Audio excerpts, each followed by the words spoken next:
سورہ اخلاص وہ مبارک صورت ہے جو الحمدللہ ہر مسلمان کو یاد ہوتی ہے، اور اس صورت مبارک کے فضائل بھی بے شمار ہیں، اور ان کا حصول بھی اللہ پاک کی رحمت سے ہر ایک کے لیے آسان ہے، بس ضرورت توجہ اور اہتمام کرنے کی۔ ہم یہاں سورہ اخلاص کی تلاوت کے بعد فضائل کا ذکر کرتے ہیں تاکہ سورت مبارک کی فضیلت معلوم ہونے کے ہم کثرت کے ساتھ اس کی تلاوت کرنے والے بن جائیں۔ توفیق اللہ پاک کی طرف سے ہے۔ ایک مرتبہ سورہ اخلاص پڑھنے کی فضیلت۔ رسول اللہ صلی اللہ علیہ وسلم نے فرمایا، جس شخص نے قل هو اللہ احد پڑھا، اس نے گویا تاہی قرآن پڑھا۔ فرض نماز کے بعد 10 مرتبہ سورہ اخلاص پڑھنے کی فضیلت۔ رسول اللہ صلی اللہ علیہ وسلم نے فرمایا، 3 عمل ایسے ہیں کہ جن کو اگر کوئی ایمان کی حالت میں کرتا ہے تو وہ جنت کے جس دروازے سے چاہے داخل ہو جائے گا، اور جس حور سے چاہے گا نکاح کر لے گا، جو اپنے قاتل کو معاف کر دے، جو خفیہ طور پر کسی کا قرض ادا کر دے، جو ہر فرض نماز کے بعد 10 مرتبہ سورہ اخلاص پڑھے۔ حضرت ابو بکر صدیق رضی اللہ تعالیٰ عنہ نے نبی کریم صلی اللہ علیہ وسلم کی خدمت میں عرض کیا، یا رسول اللہ صلی اللہ علیہ وسلم، اگر ان میں کوئی ایک کام کرے، فرمایا اسے بھی یہی درجہ حاصل ہوگا۔ 10 مرتبہ سورہ اخلاص پڑھنے کی فضیلت۔ نبی کریم صلی اللہ علیہ وسلم نے فرمایا، جس نے قل هو اللہ احد کو 10 مرتبہ پڑھا، اللہ تعالیٰ اس کے لیے جنت میں ایک محل بنائے گا۔ حضرت عمر رضی اللہ تعالیٰ عنہ نے یہ فضیلت سن کر عرض کیا، یا رسول اللہ صلی اللہ علیہ وسلم، تب تو ہم اسے کثرت سے پڑھیں گے۔ آپ صلی اللہ علیہ وسلم نے فرمایا، اللہ کے پاس کسی چیز کی کمی نہیں، اور وہ بہت پاکیزہ ہے، یعنی تم جتنا پڑھو گے اللہ تعالیٰ اتنے ہی محل تمہیں عطا فرمائے گا۔ 50 مرتبہ سورہ اخلاص پڑھنے کی فضیلت۔ حضرت انس رضی اللہ تعالیٰ عنہ سے مرفوعاً روایت ہے، جو 50 بار قل هو اللہ احد پڑھے گا، اللہ تعالیٰ اس کے 50 سال کے گناہ معاف کر دے گا۔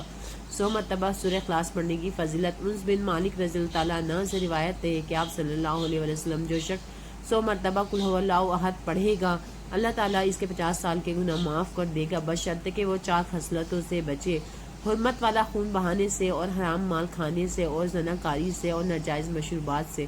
اور طبرانی کی روایت میں ہے کہ نبی کریم صلی اللہ علیہ وسلم نے فرمایا، جو نماز میں یا خارج نماز میں 100 بار قل هو اللہ احد پڑھے گا، اللہ تعالیٰ اس کے لیے جہنم سے آزادی لکھ دے گا۔ حضرت انس بن رضی اللہ تعالیٰ عنہ سے مرفوعاً روایت کیا، جو دن بھر میں 100 بار قل هو اللہ احد پڑھے گا، اللہ تعالیٰ اس کے 200 برس کے گناہ معاف فرما دے گا، مگر یہ کہ اس پر قرض ہو۔ 200 مرتبہ سورہ اخلاص پڑھنے کی فضیلت۔ حضرت انس رضی تعالیٰ عنہ سے مرفوعاً روایت کیا، جو دن بھر میں 200 مرتبہ سورہ اخلاص پڑھے گا، اللہ تعالیٰ اس کے لیے 1500 نیکیاں لکھے گا، مگر یہ کہ اس پر قرض ہو، یعنی قرض معاف نہ ہوگا۔ 1000 مرتبہ سورہ اخلاص پڑھنے کی فضیلت۔ حضرت حذیفہ رضی اللہ تعالیٰ عنہ سے مرفوعاً روایت ہے، جس نے 1000 بار قل هو اللہ احد پڑھی تو تحقیق اس نے اپنی جان اللہ تعالیٰ سے خرید لی۔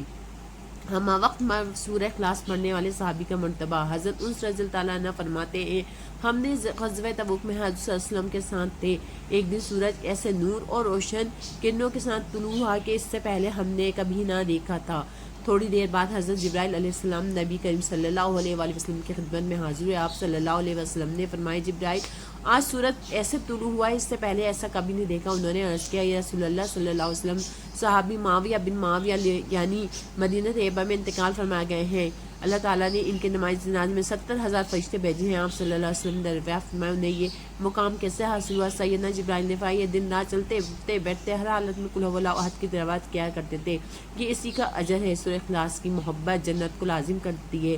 حضرت عائشہ صدیقہ رضی اللہ تعالیٰ عنہ فرماتی ہے کہ رسول اللہ صلی اللہ علیہ وسلم اپنے ساتھ ایک شخص کو کسی سری میں بھیجا، احد پر ختم کیا کرتا۔ جب وہ لشکر واپس آیا اور لوگوں نے رسول اللہ صلی اللہ علیہ وسلم کی خدمت میں اس بات کا تذکرہ کیا تو آپ صلی اللہ علیہ وسلم نے فرمایا کہ اس سے پوچھو وہ ایسا کیوں کرتا ہے۔ جب لوگوں نے اس سے پوچھا تو اس نے جواب دیا، اس لیے کہ اس میں رحمان عز و جل کی تعریف ہے اور میں اسے پڑھنا پسند کرتا ہوں۔ تو آپ صلی اللہ علیہ وسلم نے فرمایا، اسے خبر دے دو کہ اللہ عز و جل بھی اسے محبت فرماتا ہے۔ رسول اللہ صلی اللہ علیہ وسلم نے اپنے ایک صحابی کے ساتھ کہیں جا رہے تھے کہ آپ صلی اللہ علیہ وسلم کسی شخص کو سورہ اخلاص پڑھتے ہوئے سنا، تو آپ صلی اللہ علیہ وسلم نے ارشاد فرمایا، واجب ہو گئی۔ میں نے عرض کیا، یا رسول اللہ صلی اللہ علیہ وسلم کیا واجب ہو گئی؟ فرمایا، جنت۔ گھر میں داخل ہوتے وقت سورہ اخلاص پڑھنے کی فضیلت۔ حضرت جریر بن عبداللہ رضی اللہ عنہ سے مروی ہے کہ رسول اللہ صلی اللہ علیہ وسلم نے فرمایا، جس نے اپنے گھر داخل ہوتے وقت قل هو اللہ احد پڑھی، یہ سورت اس کے گھر اور پڑوسیوں کے گھر سے شر کو دور بھگا دیتی ہے۔ اللہ پاک ہمیں کثرت سے پڑھنے والا